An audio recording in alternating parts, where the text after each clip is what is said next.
So there's particular personality traits we know are more valuable for the workforce. Conscientiousness is one of them. Conscientiousness is very valuable. People saying what they mean and doing what they say is very valuable, as opposed to certain other traits like extroversion, which is people just being really, really friendly. A lot of companies think extroversion is culture, but it's just a personality trait. So we have a way of choosing personality traits that you want to pull out and then pulling them out. And then as you do that, it happens on a system level. It's very foundational. So all of a sudden you start to notice conversations are going better, relationships are a little bit better. All of a sudden sales conversations go a little bit better, big opportunities start to show up, great things start to happen. And that's what we all know happens in a great culture, right? It's like, if we've ever been a part of a team like that, it's like, oh, lots of good things kind of show up in our way, as opposed to a bad culture where it's like, hey, we're all just showing up, punching the clock, getting our basics done, moving on. Behind closed doors, we're complaining about the boss and everything else, and we're all sort of looking for different jobs.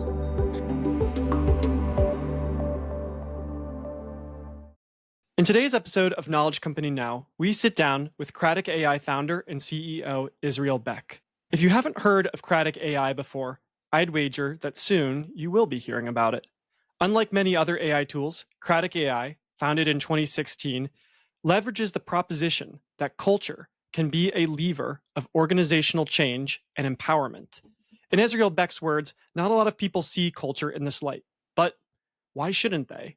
Why shouldn't every organization and every individual be able to take an active role in transforming how people talk to each other, the trust that people build, and the ability for people from different walks of life and backgrounds to collaborate and propel positive change?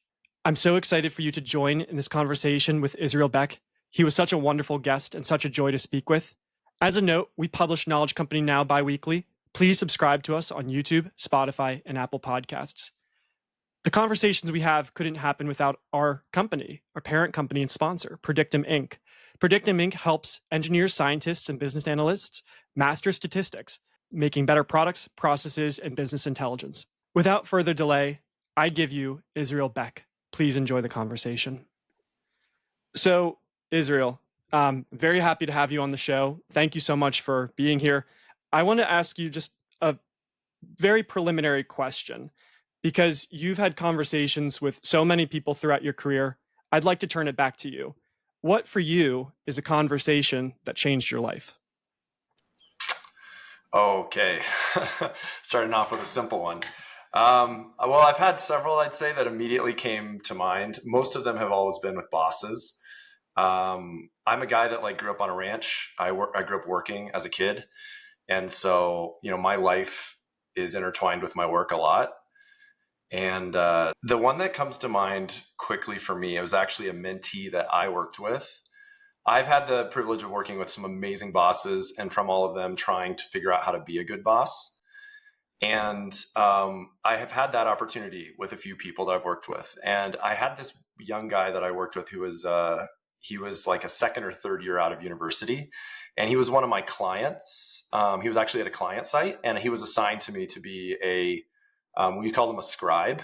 So I was going in and interviewing all these people around the organization. I had to interview like 80 of the managers and directors and VPs and EVPs. I just went up the whole hierarchy. And he came in to be a scribe with me. And that meant he was supposed to just take notes so I could focus on the interview. And back then we didn't have AI interpreting everything. So plus we couldn't have used it because it was kind of sensitive interviews that we were doing. And it was so sensitive that it turned out being this interesting dynamic, because all of a sudden this really junior guy at their company was getting exposure to all of these kind of important conversations that were happening at leadership levels. And he was so junior that he was starting to get overwhelmed a little bit. And so what was interesting is I started coaching him about how I wanted him to act in these meetings. And one of the things was that, sometimes the leaders would make jokes, or they would interact with him. And I started coaching him that I said, I really want you to play down your role as much as possible. I want you to try to be as quiet as you can and just really try to watch what's happening in the room. And he was like, okay, that sounds good. I'll take the notes. And what was fascinating, the way that relationship went was that finally I started realizing this guy was picking up a lot of signals about what was happening in the room. And so we started, after the first couple interviews, I started turning to him and saying, like, what did you notice about that interview? And before I would even tell him any of my opinions, I would ask him, like, what did you think was going on? Like, what did you observe?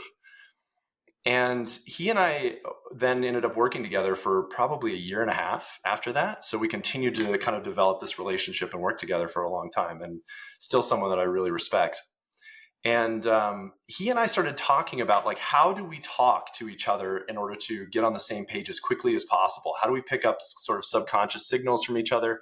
And I have to say that relationship over that year and a half really led me down the road to where I am now, because I started realizing all the different ways that people actually communicate information, whether they say it with words, whether they say it with the emotions behind the words, whether they say it with their intonations, whether they say it with their body language and their movements.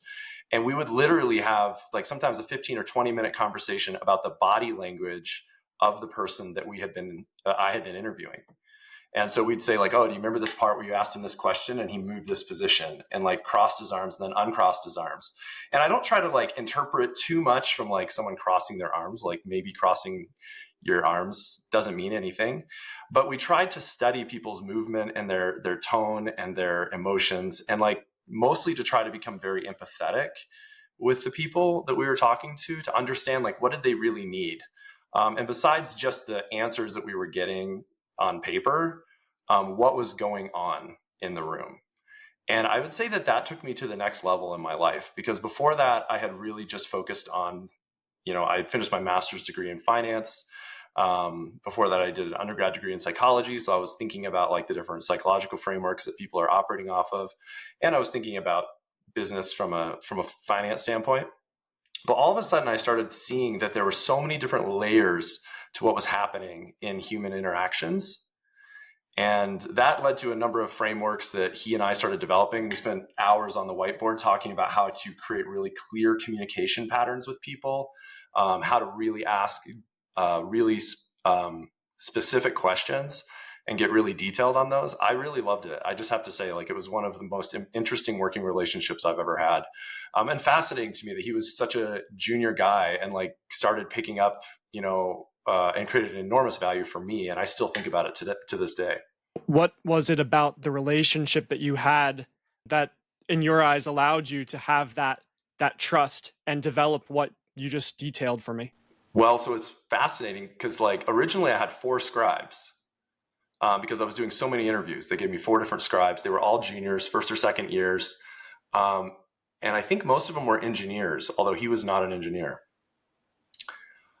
And you're asking, I guess, like, what happened in that relationship that allowed us to get to that level? It's strange. We both had somehow we developed trust that just kept going deeper and deeper. And I started realizing that too, that, like, relationships could keep going deeper and deeper. I mean, in that way, I mean, obviously, it's a very professional relationship. We weren't like drinking buddies or anything like that. This is mostly all happened inside, our office conversations.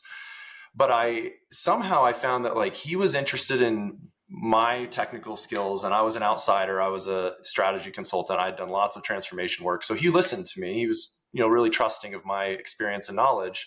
And then I found in him someone who was very curious, trying to develop in his own career, trying to really answer some of the same questions. And he's told me after the fact that he wasn't sure where his career was even going until he started this scribe role with me. And then all of a sudden, once we started trying to dig deeper, and that became, like, kind of the principle of our relationship, was like, how do we create more trust between ourselves so that we can quickly create trust with the people we were interviewing? And to add on to that story, originally I went around and just interviewed these, like, 80 people in the business, and we put together a perspective on where the business needed to develop change. And it was like, there was all these priorities and, like, these things that needed to change. That young guy ended up being kind of one of my right-hand guys when we rolled out the program, which then lasted, like I said, over a year. And during that program, we would continue to go around and interview those same leaders and ask them about the progress of the program. And so it ended up being a technique for us to be as transparent and honest and authentic as we could, and to build trust that just kind of went deeper and deeper and deeper. And, like, how can we be as trustworthy as possible with every single one of these stakeholders? And that became literally an obsession. that we joined in on together. Was like, how do we become the nucleus of trust that people know when we go into these? One of the things we did was we would collect all the data from all these interviews, we would anonymize all of it, and then we'd organize it into helpful reports and send it back out to all of them. So, they would see their own words like in these reports, but it would be anonymous. It would just say like, we got this from this level of the organization, or we got it from this department. We were careful to make sure it was anonymous. The whole point was to try to accelerate trust in the organization, and doing that through our own dialogue. You've probably spent more time listening to managers and employees than literally anybody else I know. Do you think anybody actually understands how staff and managers feel better than you? Well, it would be giving myself a pretty big pat on the back if I said I did. I know I have huge gaps. Like, I know that there's leaders that have had totally different experiences than I have. I had a very specific type of experience where I was going in and interviewing lots of people and listening for hours to try to understand how they think, trying to really understand how to create value, even in just the conversations. And I found that really worked for me. But I have a very different toolkit, I would say, than a lot of other managers. I feel extremely empathetic for people who have kind of climbed up in the ranks of an organization versus me, who was an outsider.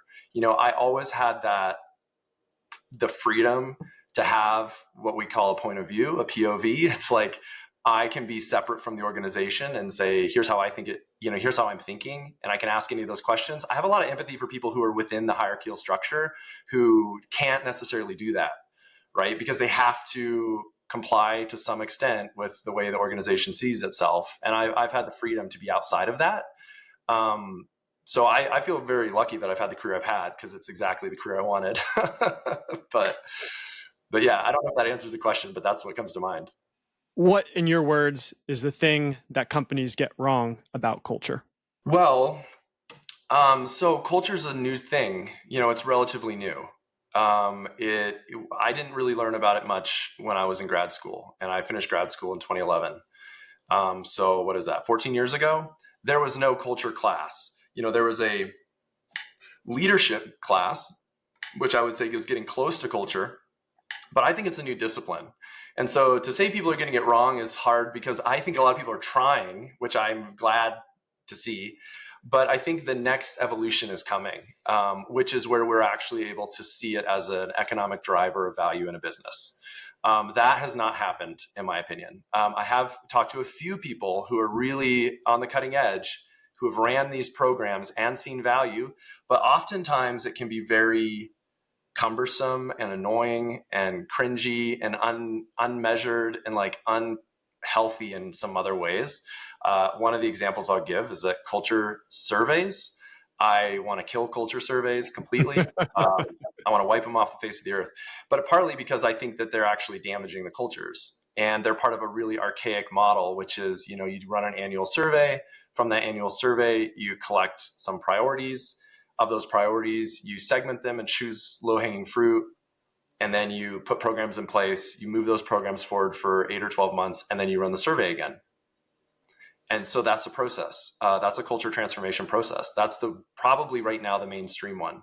There's pieces of it, like they have something called exemplars and pride builders, and like different roles that people play in that overall process. I'm Canadian, so I'm in Canada, so I say process sometimes. There's different roles there, but by and large, that is the process. Collect some data, choose some programs, execute those programs, and then rerun the survey again to see if it worked. I have lots of problems with that process, but what I've done is basically tried to figure out a way to use the same elements and speed it up, and try to fix it. And by creating a more simple process that's a lot faster and works a lot better. But so I think what companies are getting wrong, I'll say it in two levels. There's the process level that I just described, which is unfortunately too long, very uncomfortable. The surveys are bad because they raise tons of problems. They ask lots of questions that I don't think are appropriate questions, like, how good are we doing in aligning ourselves to our mission? Mm-hmm. And most people sit there and go, well, I'll give us a 5 out of 10, or I'll give us a 4 out of 10, or I'll give us a 7 out of 10. But the overall psychological experience of the employee is they're sitting there thinking and trying to do this weighing in their heads to try to decide, like, how good are we doing? that's not really productive to me, because you're trying to collect the data from the employees, but you're ignoring the fact that the employee is having an experience just sitting there answering that survey. Mhm. And I was a part of collecting a lot of the survey data in my former job. So I ended up having lots of conversations with employees after the fact and discovered that it was a bad experience for most employees. I will say there's a lot of disagreement about what the right approach is. That's part of the reason I think of it as a new part of the business, is Mhm. there's still so much disagreement about how it should be done. Most of the other functions of the business, finance, IT, HR, they all have like standard processes and like ways of doing things. That methodology I just described is by and large the accepted methodology if you step back and look at it. But I think a lot of people are caught up in the day to day and just kind of doing the steps and like, oh, we should do a culture survey. When was the last time we did one? Well, it's probably time to do another one. And they're operating off of a kind of like hypothetical philosophy of like how we think it should be done, as opposed to a very scientific approach that says, no, this is actually exactly what we do, and this is exactly how it works, and this is exactly the outcomes we expect. And so the sad part I'll say right now is that I think culture is seen mostly as a nice to have. And that's part of the reason I'm so interested in it. Because in my experience, it can be a complete game changer. It can totally uh, put the fuel into a transformation program. It can, I mean, according to the numbers, high performing cultures are 3 times more profitable than low performing cultures. Then it comes down to the question of how do you define high performing and low performing, and then it comes down to the question of how do you go from low performing to high performing. If you can answer those 2 questions, all of a sudden it's not a nice to have anymore. It's a business imperative. We can also contrast it with a statement that you've made many times in the past, which is that a strategy will be eaten by culture if culture is not there. Or I think the phrase actually is culture eats strategy for breakfast. If the culture cannot accept a new strategy or a pivot, there's absolutely no way it's going to go through.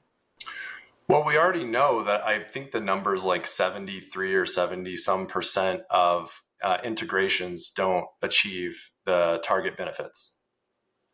And if you ask people around the room, they'll explain how every single one of the initiatives fell down or broke down. And then if you ask them why, they will always say culture. So why isn't there an answer to that? So, okay, so why didn't we fix the culture? Because there's no set methodology to do it. I came from a PE background. With the kind of work I used to do, we used to call private equity liens assessments. And my bosses, several of my former bosses, are working in private equity, and they've told me, I mean, I've had this conversation with them, like, why is culture not a lever for change? Process rebuilding, automation, cost cutting, headcount reduction, reorging.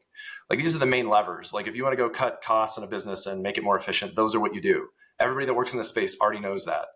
But why is not culture? We know that culture is the reason that those things won't work. As the saying goes, culture eats strategy for breakfast. In a bad situation where the culture is really bad, and I can measure that now and say, yeah, this is a culture where your strategy is not going to work. Why? Because we can tell you don't have the buy-in from your workforce. They won't do it. And what are you going to do? Fire everybody? I had a boss tell me one time, he was like, you have to, I asked him, how long does it take to change? Well, I asked him why, we were going down this line of questioning, like, why is culture not a lever of change? And he said, well, it takes usually 5 to 7 years. And I was like, why does it take 5 to 7 years? And he goes, well, actually, that's only if you have the right leadership team. So normally you have to fire the leaders first and then get the right leaders in, and then they can change the culture, and then it will take 5 to 7 years. Now, we're talking about pretty large companies. Mm-hmm. You can do this in a 20 or 30, 40 person organization pretty quickly. But we're talking about companies with 5 to 7 layers of organizational hierarchy. We're talking about companies with 50,000 employees or more. You can't just change that culture on a dime. It's incredibly difficult to do. That's why it takes a special technique. And I think it takes software, and it takes a specific scientific approach that you can prove in a few steps is starting to work. And then you can eat the whole company and spit it back out with a new culture. You've been working in strategy and consulting for some time. 2016, something changed for you. Take me back to that moment when you knew Cratic AI had to exist. Okay. Okay, this is a vulnerable question, but I'm going to talk about it. Okay, because it came to me in a sort of almost spiritual sense. I've been thinking a lot. I've been studying a lot. I've been interviewing a lot, as you said. I had sold several large projects that were huge, like out of my tech, from my background, it would have been out of my reach. To this day, I think are still some of the biggest projects I've worked on were projects I sold because of this technique. You described that I was trying to understand people's values and motives, but I would almost say that the more core thing is I was trying to understand how do you unlock people's interests in a way that connect to the business, right? Like how do you unlock someone's interests in a way that connect to the business interests? And I had a couple of big leaps in my own logic where I realized that companies are not at odds with humans, and humans are not at odds with companies. Humans and companies are meant to work together. I started realizing that companies are an evolutionary product of the planet. They're designed as organisms. They're meant to live, and they require humans to operate them and sustain them and support them. But I was really, so it's interesting because I was working with this guy that I mentioned at the beginning of the podcast, and we were going down this road of really trying to build trust. And at one point, I started, so I believe, we mentioned culture eats strategy for breakfast. I have another spin on that phrase, which is that great culture serves strategy for breakfast. So I started working on this technique, this trust building thing. I did not call it culture. Okay. Back then, I only knew culture teams as people that provided birthday cakes and thank you cards. I didn't see them as like a key part of a business operations. I was a finance guy. We cut culture teams. Innovation teams and culture teams are the first headcount that you take out of a business when you're trying to drive quick, like PE lens value, because they don't have a metric. Every other part of the business is tied to a metric and a deliverable. And when we get that deliverable, we know that they're creating value for the business. But number of birthday cakes does not have any clear scientific alignment to the value of the business. Number of ping pong tables you can't scale that, which is different from every other function. Like think about marketing, number of leads, more businesses. Think about sales function, more closed contracts, more business. Think about operations, like more invoices, more change orders, more revenue. Every one of these has like a really pragmatic piece to it. What about culture? And so I wasn't thinking about it as culture. I was thinking about it purely as like, how do we get deeper into helping people unlock their passion and align it to the value of a business? And then as I say, it serves strategy for breakfast, serve strategy. I started having clients show up to me, walking up and saying, hey, I have this problem. I was personally running about a $5 million program as a pretty junior person, but I had direct relationships with all these senior people. I started having clients come up to me and with questions, and I was like, well, I think we know how we can fix that. And I would like, do you want a statement of work? And they'd say, sure. I sold 2 more multi-million-dollar projects while I was running this big one. And this all happened within 6 months. So I had been really already dialing into this technique, and then started seeing strategies show up to me, like people wanting to do things. It wasn't me forcing anything on anybody. I've been asking the questions, trying to get on the same page, trying to make sure we were clear. Similar, I mean, the technique is not that different than what you're doing with me, right? That's why I know this conversation is creating value. Like you talking to me this way is creating value. I'm not totally sure what the value is. Like but I know it's creating value. And I know value is going to come out of it for both of us, because this is what I saw happen over and over. And then once a check started showing up and a contract started landing on my desk, it was like, it's undeniable this is creating value.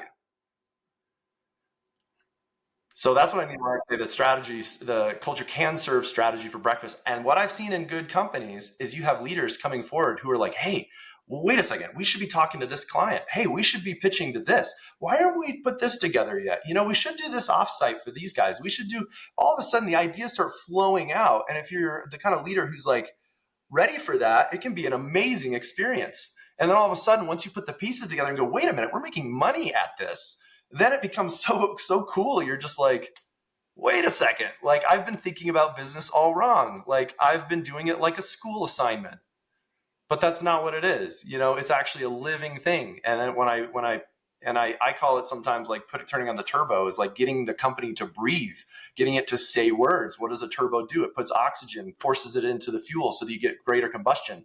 I'm doing the same thing when I'm asking people questions and getting their ideas out and getting the words out. Like they are breathing into the spirit of the business, and you can feel those cylinders start firing. And like once the light bulb comes on for you as a leader, and you've seen that, and I know other leaders who've done this, like I'm not alone, it's an awesome thing. And you can't wait to do more of it. But I realized that there was no product. There was no product that was doing that. There was no software product. There was no way to accelerate this. It wasn't culture surveys. I was like, this is not the right thing.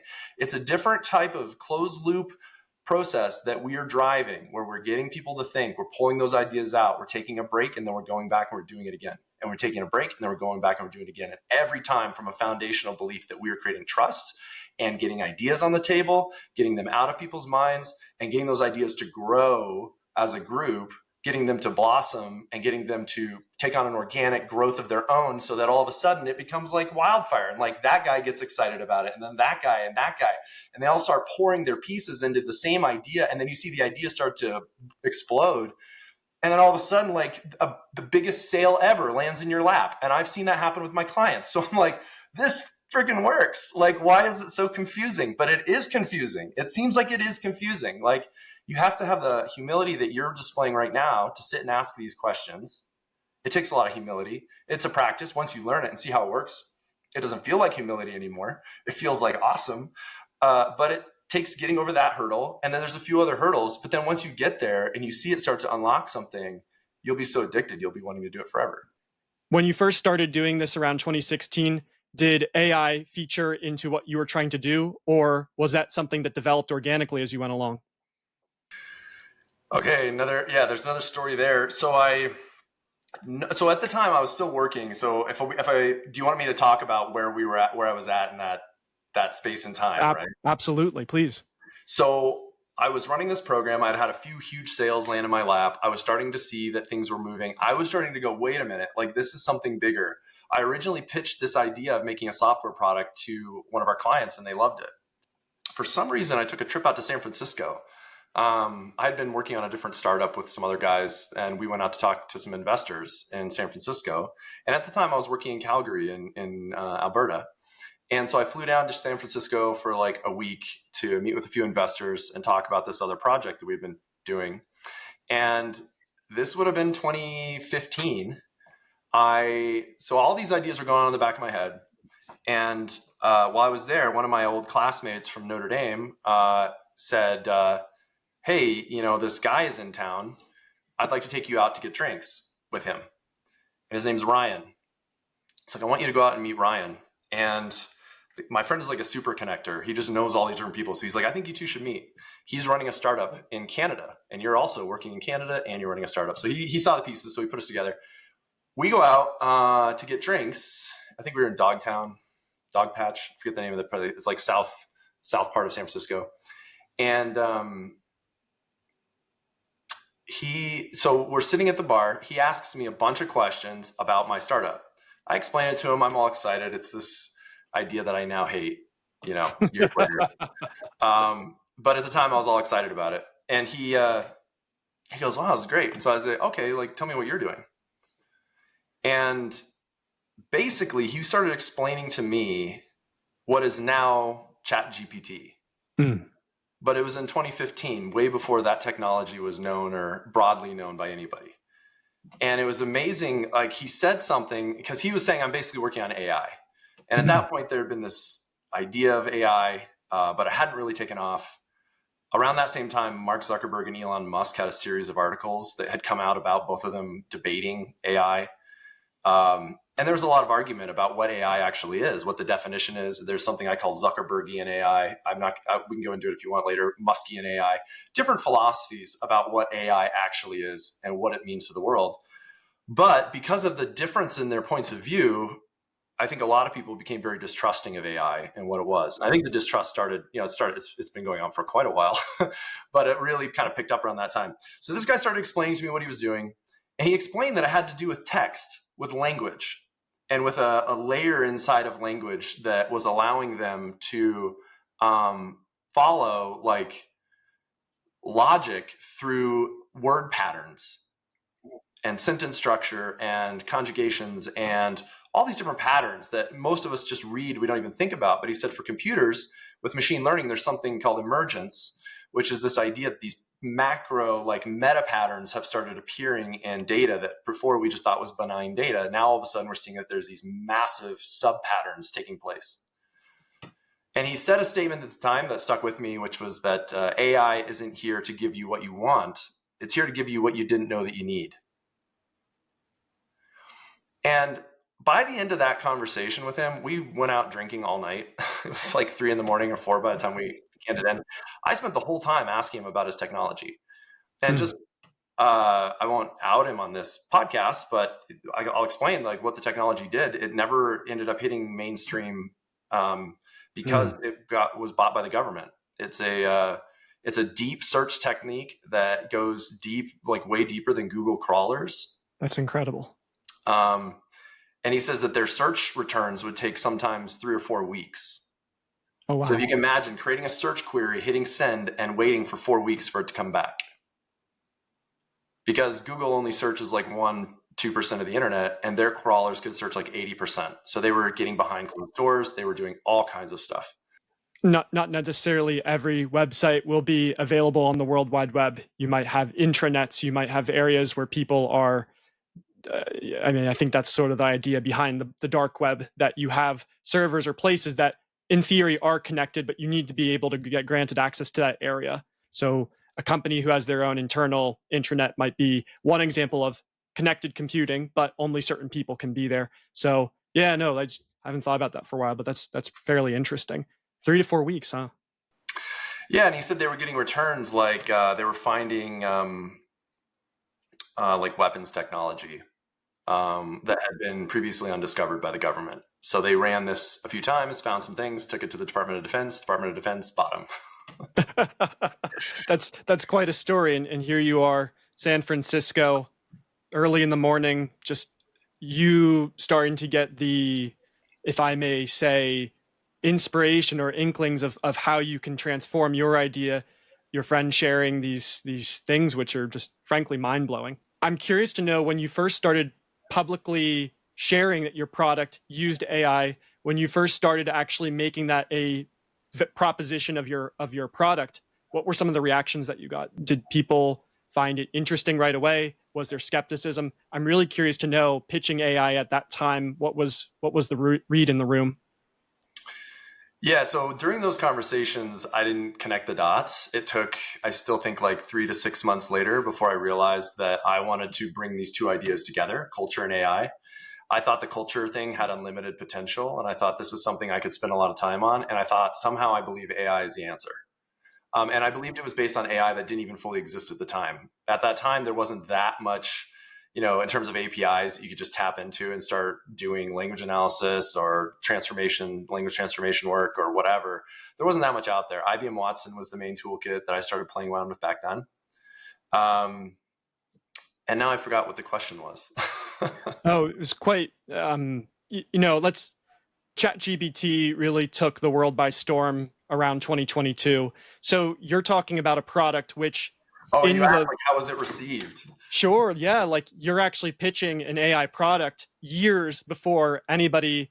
I mean, some people cared about AI, but a lot of other people just say, well, there's Watson, and I guess they're working on that. Like, think about how little people knew or cared about it at that time if you weren't in those circles. How did you sell that to people, or how did you interest people in it? I don't think I really did interest people. The main response I got from people was AI is a lie. That was the quote back then. That's what all the venture investors that I talked to said. They were like, AI is a lie. And I came to find out that most of the venture community had been ripped off by an AI startup at some point. They continue to be ripped off. It's not the fault of the founders or the innovators. I think it can be the fault of greedy people who think there's a quick buck to be made. But AI is a lie was the term I heard a lot. And then when I started going to clients and explaining it, it still kind of goes over people's head. Like now when I explain AI, they just assume I mean Chat GPT. I actually think of AI as like a capital A, lowercase I, like it's a whole family of technology that's coming out. I think it's an entirely new universe of technology that's going to hit us in the same fashion that, in terms of different eras of technology coming out, like I think it was the television, the radio, and the refrigerator all came out near each other. In terms of they're just like electronics. Like as soon as electricity became available, like all of a sudden all these weird types of technologies showed up that don't even they're not totally directly related. Like a TV and a refrigerator like don't seem that well associated from a use standpoint. They're very different. But I think AI is in the exact same place. I don't think we've seen it yet, actually. I think the real AIs that are going to change the whole world are just starting to show up. And I think those are going to be the future refrigerators that all of a sudden make our food last way longer than we ever thought at a fraction of the price. The future TVs that become, 80% of the entertainment for most people's lives. Those types of massive life transforming technologies, I think, are just starting to happen. With my AI, I have a hard time explaining it to people because it is a very transformational thing. Even when people experience it, they sometimes are like, what is happening? Like, this is really strange because it's operating on a subconscious level in many cases. Once we see the results from the metrics, it's like pretty undeniable that it's doing what it says it's doing, but it's happening in a way that's subtle to people, subtle in the moments that they're doing it, but actually transformative over the course of 2 or 3 or 4 weeks. And so once you see those trends, then it starts to be like, oh, wow, like this is actually doing something. And then once you do it for 6 months, it's like pretty insane. But I would say that that's just one class of a type of AI, this, family of new technologies that's coming out. You've explained in other places exactly what Cratic AI does, how your platform works. I would like to maybe just give you an opportunity, since you've shared this before, maybe hit the highlights of, for somebody who's never heard of Cratic before, what is it? What does it do? What value do they get from it?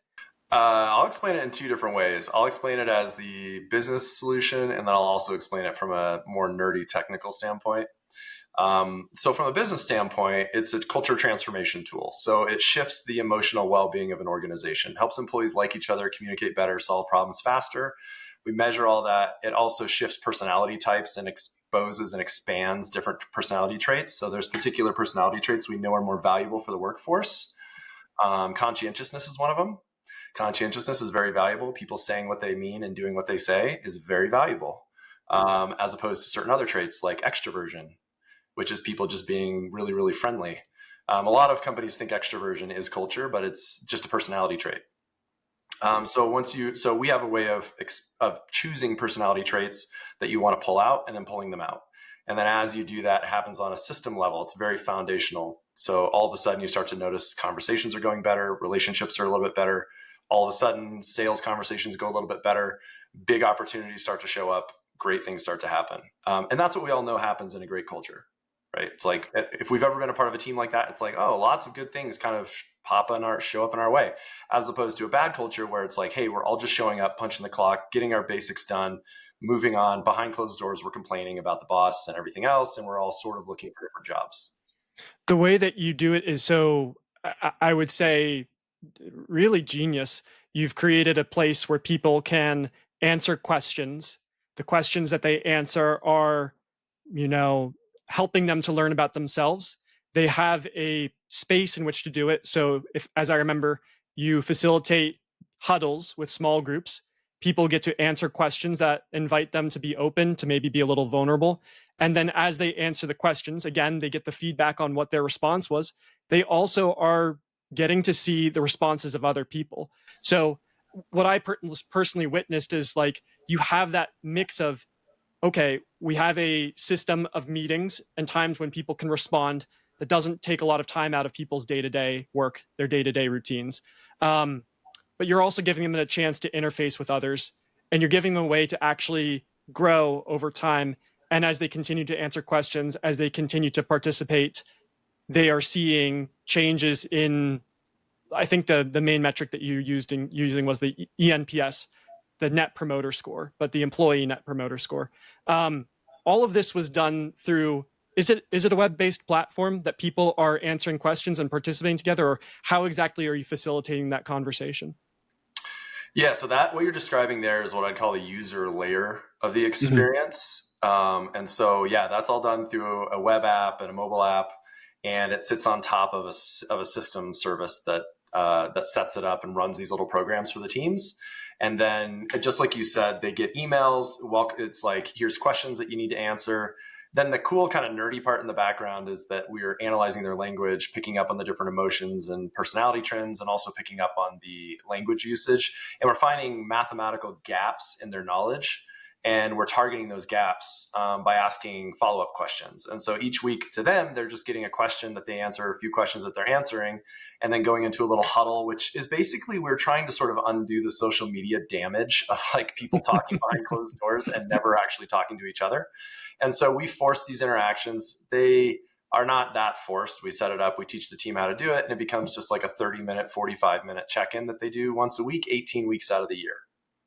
And so that's the basic user experience. And so it can take, over the course of the year, it ends up taking between 9 and 14 hours, depending on how long they want to spend in those huddles. We recommend at least 30 minutes, so that's 9 hours a year, which is, like a one day offsite, basically. So I'm not the guy that's saying, oh, you need to totally rewire every single business meeting and every single process to be culture sensitive. No, I don't think of it like that. Like, I think those processes are all in place for a good reason. I think they probably all work once people are engaged and feel that they can talk about it. And so our tool is basically a little ride along that you set up with the rest of the organization, and they just set it up, run these little quick sprints. The users get a lot of cool feedback.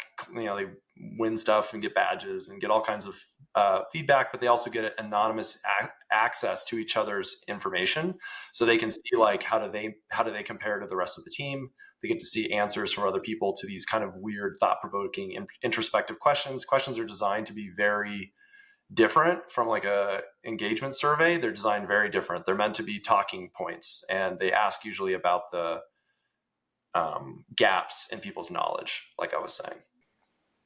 You've said before that great products deeply understand the psychology of the user. And so you've studied psychology. You've also shown throughout your career a great affinity for well designed systems and being pragmatic.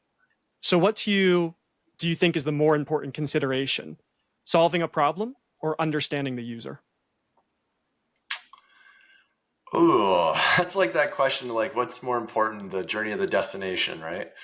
And the answer, of course, is the company. I think both so closely related that you end up toggling back and forth between them. I mean, I think ultimately all of the psychological frameworks, all the research and reading that I've done has been about self-discovery.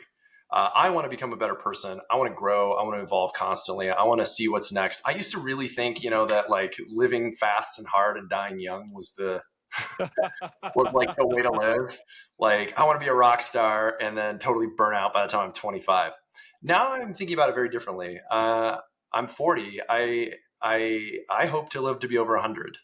And the reason for that is because I'm seeing the technology that's coming out, and I'm just like, things are getting really interesting. I want to be around for it. You've said you ask in interviews with people that you talk to every question that you can think of. And so then this translates to your Cratic platform. You ask every question you think of, even the really personal ones. Why do you go into that personal realm? Yeah, let me back up and save myself a little embarrassment on this, because I don't think I ask every single person every single question. I would say that over the course of my career, I have asked every single question I could think of to every single person that will answer them. But I've had to get more strategic over time. And so my tool is quite strategic, I think, in the solution and the questions that we ask. Like, people just don't have forever to talk on certain topics. And as you know, because we both have that insatiable curiosity, you can go for quite a while.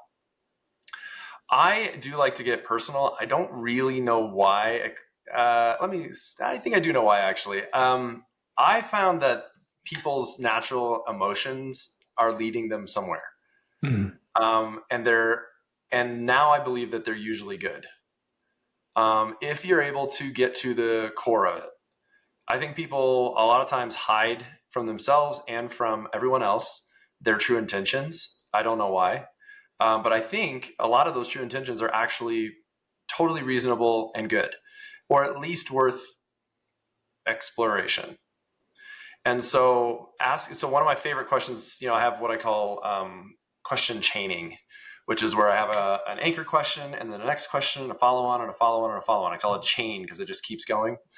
And one of the ones I like to do, especially with team members, employees, and even consultants that I work with, is I ask them, like, what do you care about here? What do you care about here? And like you have like I'll lay out a whole tapestry of like, here's all the different problems I'm dealing with. What do you care about? And I ask that intentionally because I think that their instincts are going to lead us somewhere important. And not only is it going to lead us to a problem that they think they can solve, but it'll actually lead them somewhere to a problem that they want to solve. And that's going to unlock some intrinsic motivation for them. When you ask somebody, out of these, let's say 4 or 5 possibilities, what do you care about most? Do you ever get surprised by the ways that people answer? Or maybe can you give me an example of what would that question look like and how might somebody respond? I get surprised all the time. Yes, that's actually part of the reason I probably asked the question originally, is because I'm intrigued by the way that their heads go. But a lot of things are happening in that question. One of them is I'm diagnosing whether they're actually paying attention. So there's an auditing aspect to it. So when I do this with a team member, I say, here's the 5 priorities we have. Which one are you the most interested in right now? And if they say something way off here, I might ask a couple of follow-up questions to see if they actually are going somewhere with it. But if I realize like, oh, they were actually like checked out the whole time I was describing the 5 things. So then I'll start over and say, okay, here's the 5 things that I think we need to focus on. Which one of these do you want to focus on? Now, you will find, I think, a lot of people's intrinsic motivation has never been tapped into. And so they get really confused when you do this. Because now they're in the driver's seat and they get to say, okay, you get to lead for a day. What do we focus on? That's like a little disorienting for some people. Yeah, it can be terribly disorienting. Like they don't even know what to say, like, and they get confused. But it's okay because like you do it 2 or 3 or 4 times, and pretty soon they start to figure out, oh, I can actually steer this. Okay, and then I mean, the hard part there is what I'm finding is that like when I have 5 things in front of me, I don't necessarily know the sequence of those 5 things. Sometimes I think I do, but if I want them to do it, I can trust their natural instincts to say, well, I think we need to work on A for a little while, and then I want to go over to C for a little while, and then back to A, and then to D, and then back to C, and then to B. Mm-hmm. Like I didn't think about all those different intersections, but if I ask them enough questions and they explain how it all fits together, so I say, well, why do you want to do it that way? What do you think is the ultimate outcome? What's the next step you're going to take? Who else needs to be involved? What are going to be the checkpoints along the way? And if they can answer all those things, then I'm trusting them. They can articulate all that. I think articulation is a super important thing. It's the first step to accomplishing something. If you can't articulate it, how are you going to do it? And so I require people to articulate what they think and how they expect things to happen and where they want it to end up. And if they can articulate it, then my experience has been that very often it happens. Israel, you ask some other questions too that sometimes maybe are questions people don't expect to get asked. When you want to learn from somebody and you ask them, how does your family feel about your job? What are some of the reactions you get? Again, it's like a diagnostic question because some people will just immediately start spouting off how much they love their family. Some people will say, I don't feel comfortable talking about that. Some people, and of course, like I want to be very sensitive to where they're at. So I'm trying to be comfortable. Like, hey, if I sense a boundary, I might test the boundary once to say, is that actually the boundary or did I misunderstand? But if I get a boundary twice, I'm like, okay, they don't want to talk about this. And so that's fine because because partly what I'm trying to do is figure out where their motivation comes from. Where does their interest come from? Because I think it's organic and I think it fits into my view of whatever's going to happen. And I care about the future. And in the future, all these organisms are growing together if you allow them and encourage them. It's like a garden in that kind of way. And so if you think about ideas in the growth mindset and you think about people in the growth mindset, it all sort of starts to reinforce itself. So yeah, I don't remember exactly what the question was, but that's where I'm ending up with it. No, you had it's one of the diagnostic questions was, how does your family feel about your job? And what really struck me about that question is that can require that high level of trust and vulnerability, because depending on the person and how long they've been at their job and frankly just how happy they are. Everybody's spouse, I would say, knows their frustrations with where they're working. Everybody's, let's say, maybe children or close immediate family know when one of their family members is not happy or struggling or something isn't clicking in their personal life. So that question, when you asked, how does your family feel about your job, is so deceptively simple. It's really anything but that. It really can open up such a wide variety of answers. I was just curious. I mean, I guess my question is, do you get that level of vulnerable answers? And maybe, sorry, I'm rambling a little bit, but Oh, on this is one great. end of this, I'm really on one curious to end of hear the why this spectrum, question stands out to you. Actually, I think it's really interesting because I've actually never had someone dissect the question the way you are. So let's see where this line of thought is going for you, because you're unpacking something about this question. Does it is it frustrating to you, or is it like especially out of place in the workplace? You know what I mean? I don't think it's out of place. I think that we don't have spaces for that type of getting to know somebody. I mean, the closest thing I could kind of think is like, let's say in a virtual team, the 5 minutes or 2, 3 minutes before everybody joins the call, your water cooler talk. And then moments when you get to ask a colleague, how was their weekend? If you get to know a little bit about their life outside of the workplace, did you get to go to see this match over the weekend? Did you get to chance to hang out and to do your meal prep? You know, that's the sort of outlet for these sorts of personal relationships when you're actually bringing in a little bit of a deeper element, like trying to understand how somebody feels about the culture through the lens of how does your family feel about your job. That could really give you some very interesting insights. And I don't think there's a space for that conversation to happen. I guess did you feel the same way, or was there another motive for designing that question? Okay, I'm trying to reflect on my motives here. I think it comes back to this idea I have of like people's lives only having a few main boxes. Um, your family, your home life, your love life, your intellectual pursuits, your sports pursuits, and your downtime and your work. Like that's pretty encompassing. There's a term we use in consulting called MECE, mutually exclusive, collectively exhaustive. It's like, can you make a list of 5 things and more or less capture everything in those 5 things? That's a MECE list. So yeah, I mean, family is one of those, and family is very complicated too. So I would definitely say that I reserve those kinds of questions for mostly one-on-one conversations. I would not break that out in a group setting. Although I will admit that we have a group of questions in the tool that relate to family. And those are sometimes the most controversial questions. I have been chewed out by HR people who say these are bringing up things that people do not want to talk about. And I think a couple of thoughts about that.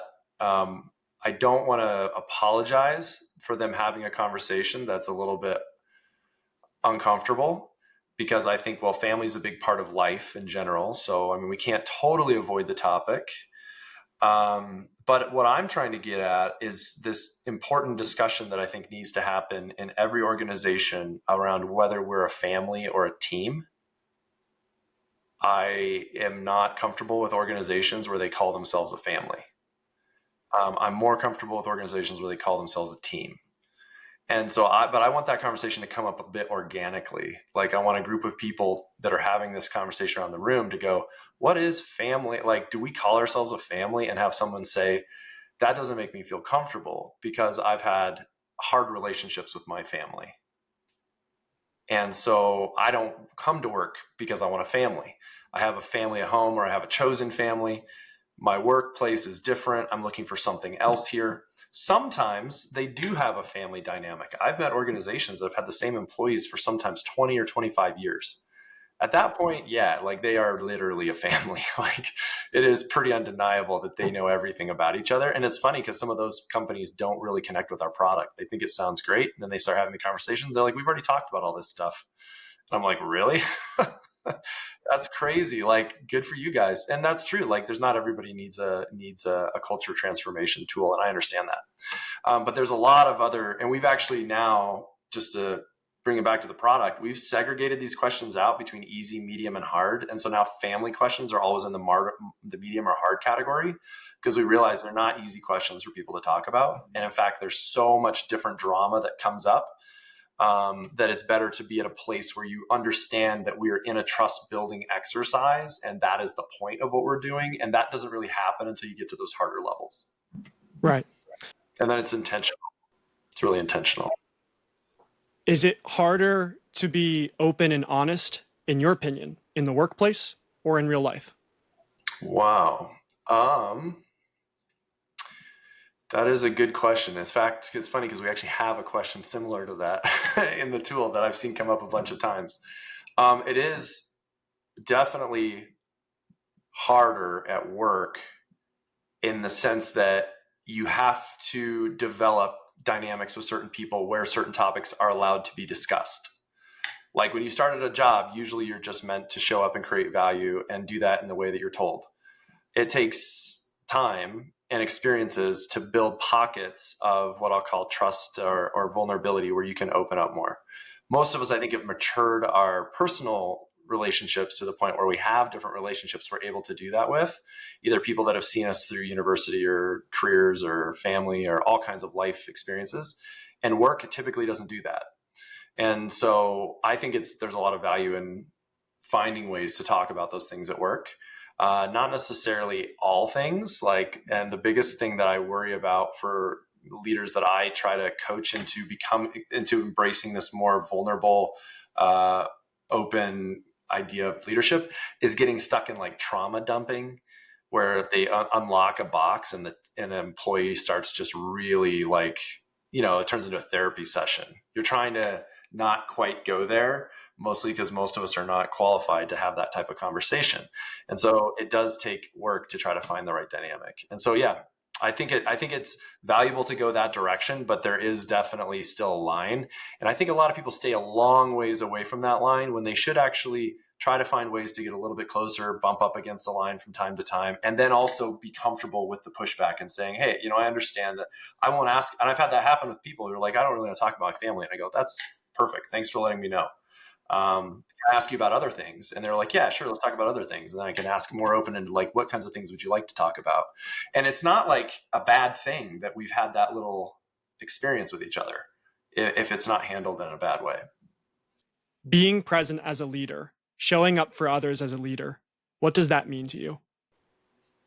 Well, so first of all, it's structure. I think as a leader, you have to provide structure. And that means this is a foundation of every one of our culture programs. We have a 4-point diagnostic we run where we're asking, like, what is your weekly meeting schedule?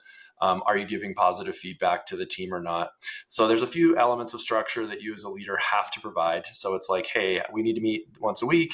I need each person to go around and explain what they're working on. And then I, as a leader, I'm going to try to create neutrality in that experience so that ideas can start flowing out onto the table. The first thing is structure. The second thing is for sure being the first to do something. Like as a leader, you're literally leading and the leader is in front and they do it first. And so, if you ever catch yourself maybe being extra vulnerable in a moment and then look around and nobody else is being vulnerable, guess what? You're the leader. You are vulnerable before everyone else, and everybody else is watching you, scared, because you're vulnerable and they're not ready to be. And then that's okay. It's a little bit lonely, to be a leader. And then I think the third thing that comes to mind is absolutely trying to figure out how to align people's innate passions to the work that you're doing. That can be easy or hard depending on what you're given. Like I know some leaders that's why I said I'm empathetic to people who grow up in an organization. A lot of times they're given a team where they didn't get to pick all the team members. I've had that experience, but I've also been able to build my teams from scratch. Definitely prefer to build them from scratch. That gives me the chance to have a huge influence on who's around the table. But when you don't have that, you need to still try to understand these people, even personalities you don't really like that much, and figure out like, how does this person really fit into my scheme of what I need to get done? And then the last thing I'd say in there, probably the fourth one, is making those harder decisions, like pushing back on leadership when they're demanding something that your team's not ready to deliver, or they're demanding something in a certain timeline that you don't think is reasonable or appropriate, or requesting leader changes in your team, which is always uncomfortable, saying we need a different person, or this person needs to go, they're not appropriate for our team. I think those decisions are absolutely impossible to make if you haven't started doing those first three that I mentioned, like providing the structure, really digging into people. You can't, it's very, very uncomfortable. And most leaders I don't see ever get to that fourth step of feeling comfortable pushing back, feeling comfortable requesting someone be off their team. That is probably the pinnacle pinnacle of being a great leader. I'd quite agree. Managing up is, in my mind, one of the hardest skills to build, because I think it starts with an assumption that you see yourself as a member of a team and not necessarily the quote unquote leader. I had someone, he's now an executive at a Fortune 500 company early in my career. He told me the first thing you have to do is learn how to say no. And now I realize he wasn't just saying, that you have to say no sometimes to do the right thing. Like you literally, someone's like, oh, I need that report in 10 minutes. You're like, I can't, it's going to be terrible. I'm not going to give you crap. I need time. So no, there's that piece, but there's the other piece, which is like actually learning how to navigate it and navigate the no into a, but I want to do this and this and this. So that was what happened. I mentioned before that I had that organization where I was supposed to cut a bunch of headcount, and we were trying to cut the costs, and I was not willing to do it. So I had to spin the story differently to say, like, wait a minute, I actually think we can get all the value over here. Like, why don't we do this? I'm still going to get you the value that you need.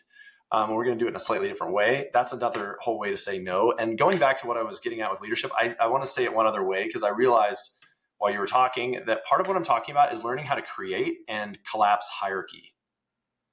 Create a hierarchy and then collapse it. You create the hierarchy by distinguishing, hey, I'm the leader, I need you to do something. I call that direct and correct. It's like, hey, you need to do this, fix this, don't do this, do that. Then collapsing the hierarchy in times to have an open conversation where everybody's ideas suddenly are valid and anybody can talk about anything, and then recreate the hierarchy again and say, okay, now I need you to go do this. I'm going to go back to my job. And being able to create and expand and contract hierarchy, I think, can be a very powerful leadership skill. Israel, you've said in the past that leadership is about being present. And you also mentioned that even as a leader, you have to still show up on bad days. What does it mean to be present on a bad day as a leader? Well, I have lots of bad days, so I can answer this with some experience. That's interesting because it has changed. I'm still evolving on that. I would say that there are so I really believe in maintaining your meeting schedule. But I also believe in telling people when you're not in the right frame of mind. I have definitely started a lot of meetings by saying I'm not having a great week, so I'm a little frustrated right now. So I'm going to do my best to just do a good job through this meeting, and I trust you guys to tell me what I need to know, and let's move forward. And so I am a human, and I allow myself to have emotions. I allow myself to have good days. I allow myself to have bad days, but I really judge myself by how bad those bad days affect other people. So there are times when I have had a really bad day, and I will just say, I don't think I'm going to be productive in this meeting. I'd really like it if you guys could run the meeting without me. And I rarely would say I do that, but it is a preservation of the image that I still want to be having. I want to be a certain type of person, and when I realize I absolutely cannot be that person, some days I try to be open about that. But I would say you need to be 95% like dead on the money consistent. That means you're at least a minute early to almost every meeting. You rarely reschedule meetings, especially coaching meetings. I think coaching meetings are way more valuable than almost any other meeting. I'm more likely to reschedule a client meeting than a coaching meeting because my team and my relationship with them is every single day, all the time. Customers come and go all the time. But the people that I work with, those relationships, I hope they last years. Most of them do. I hope they last decades, actually, and some of them do. And so that dynamic is critical to me. And so, for example, if I ask someone if we can set up what I call a drain the swamp, like coaching series where I'm going to sit down with them 5 or 6 times, I'm extremely careful not to reschedule those. As I say that, I'm thinking about one that I had to reschedule because my wife was having a baby, and I was literally like, I can't. I'm sorry. Like, I'm not going to be able to be there. And like, that's a person that I've gone through this down the rabbit hole so many times that I'm like, okay, they understand exactly who I am and what my intentions are. But when you're trying to build that early trust with people, it's so important that they're able to rely on you. Cratic AI is a platform that helps people to build trust. It helps people have conversations and to connect and to bring out the best attributes that bring value. You also are an organization that does research, and you're really understanding what drives humans, what drives their passion, and what drives their behavior. So in the past, you've mentioned A/B tests, behavioral signals. I'd really just love to understand the full picture. When Cratic AI does research, what does it actually look like inside of your team? Okay, so first of all, we are considered an experimental research company by the Canadian government. So we receive a lot of grants and support from the government because what we do is considered um, experimental. It's like we're working on a problem that nobody else, as far as we know of, is working on, which is how do you get groups of people to bond through a software tool at scale? And so that idea requires us to tap into the psychology of the participants, analyzing their language, picking up on their personality traits and behaviors through language purely, and then being able to craft a conversational narrative that leads them somewhere. And doing all this using natural language processing, machine learning, neural net technology, and now we use large language models. And so all of that kind of fits into a system and a program that our teams go through. And so there's multiple stages of it. We try to provide as much scientific rigor to it by doing before and after kind of studies. I am not a researcher. In fact, it's interesting because when I was thinking about going back to coding school, I had considered going and doing a PhD instead. And I thought, I'm going to still get to do awesome research.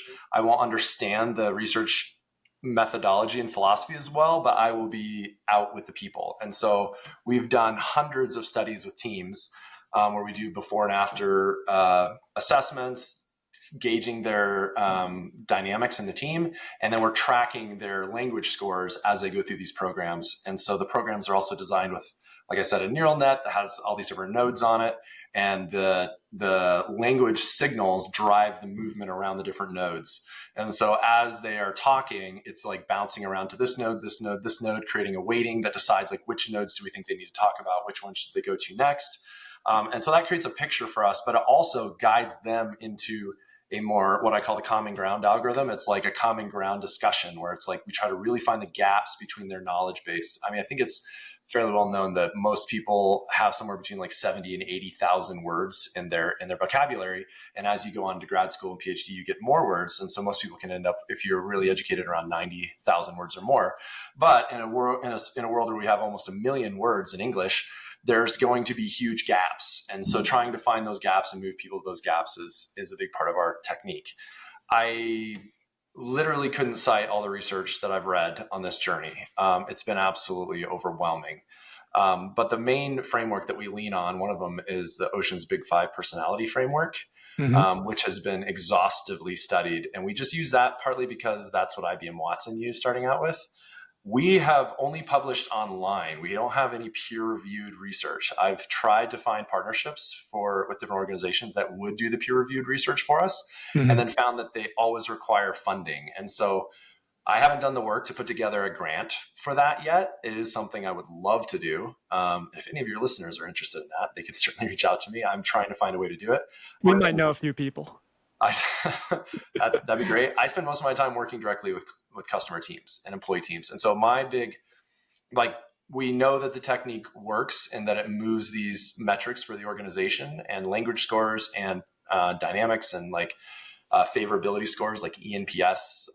We did a large study for one student. We ended up with, I think, 14 teams or something, and we saw something like 40 average points of eNPS improvement per team, which is insane. It's like almost 25% on the scale, which is a huge shift. According to all the research like Mercer, Gallup, Gartner, and McKinsey, this is like somewhere on the order of $10,000 to $25,000 of value per employee. Well, going back to the economics discussion, that's how we knew we were creating value. But the next level for me is to show which organizational metrics are moving.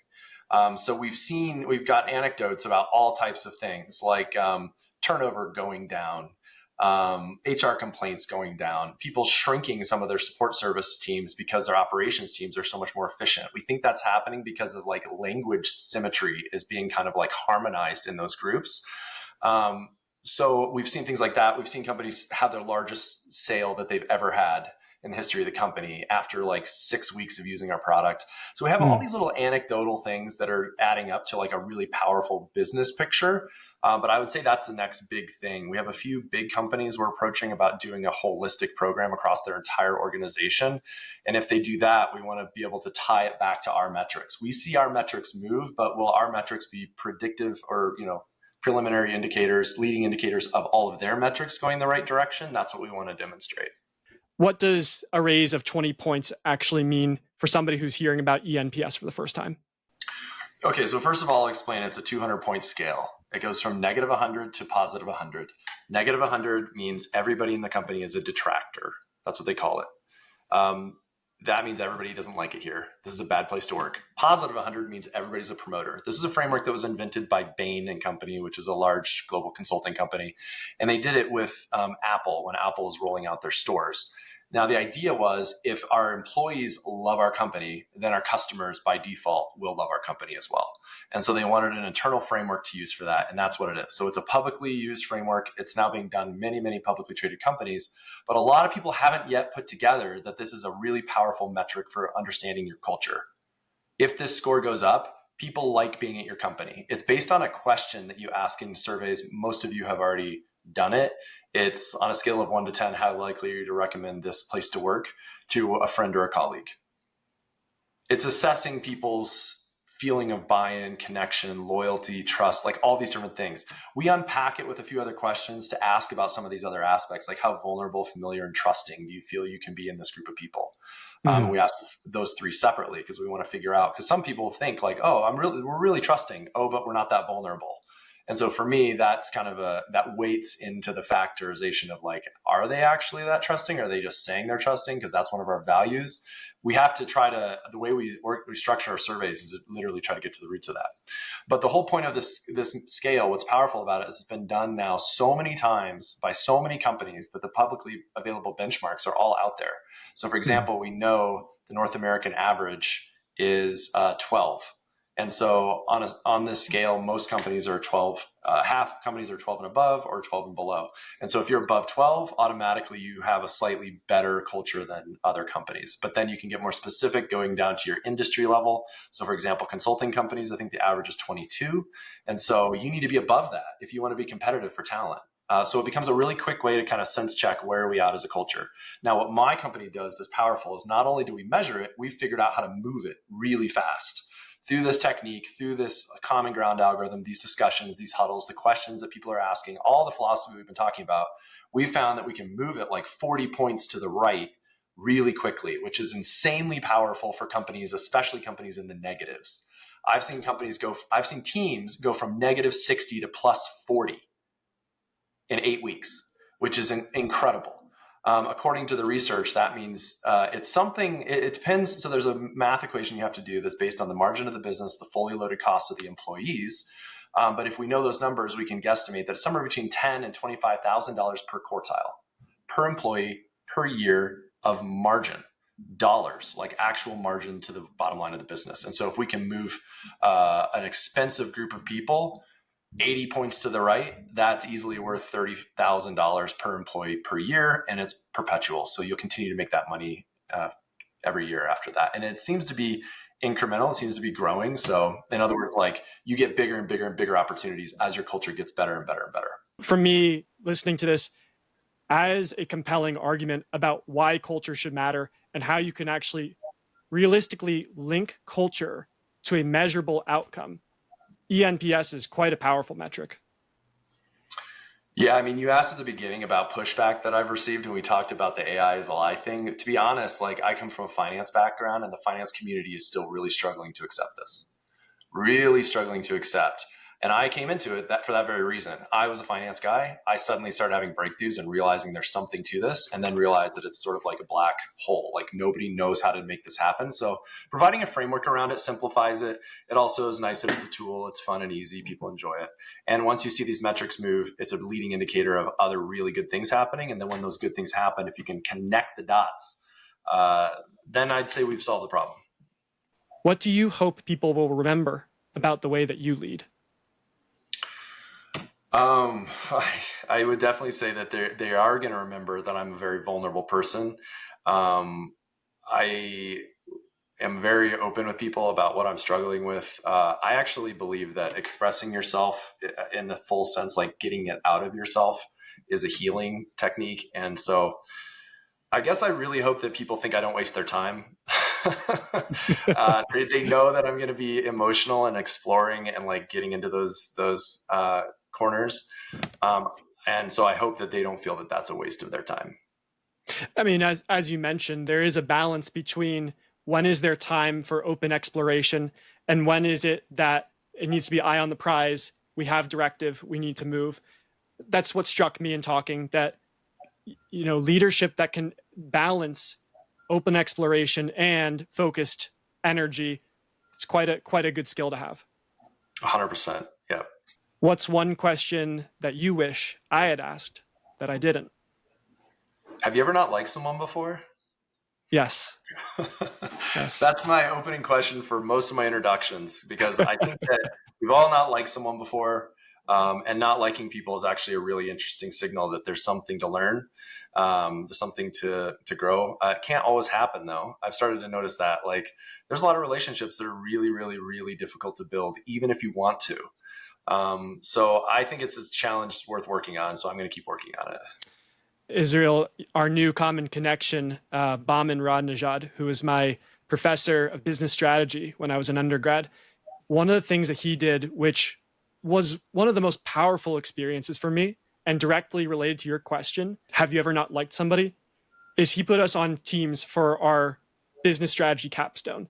We had a team of 3 people. Every week you had to do a case study, and it would be something like Apple versus Samsung, or I don't know, let's say Alibaba versus Amazon. So you'd have 2 companies, you'd have to analyze the company, and then you'd have to come back with actionable business strategies that these people could do if they want to be the leader in their particular space. I had such strong dislike for one of my team members, and it was so hard and so difficult. But what Bauman had told me, and that resonates with what you're telling me right now, is you cannot always choose the people who you work with. And no matter what happens, you have to work with them and you need to make something happen. Everybody's been in those shoes. And so I just wanted to personally reflect, yes, it cannot be avoided. I do think, I mean, if I can leave it on a big, hairy, aspirational goal here, I do want to see that we're moving towards a world where we're all getting better at figuring it out. We're all getting better at even identifying when we don't like someone, feeling that feeling, and then kind of processing it and moving on to another feeling, which is like, how do I work with them in a productive way? And how do I take the feeling out of it? Maybe somewhat. I love feelings. Like, I like going into those feely conversations, but I also like getting things done and not having too much drama. And like, at the end of the day, we go into those conversations so that we can be more productive, I think. So all of that to me is part of that journey of like self-discovery, and becoming a better and better person, which I think we're all trying to figure out. Israel, thank you so much for your time today. Such a pleasure and such a joy to speak with you. Thanks, Nathaniel. This was awesome, man. Amazing questions. I really appreciate it. It's the deepest one I think I've had. So it's been a pleasure. Thank you so much.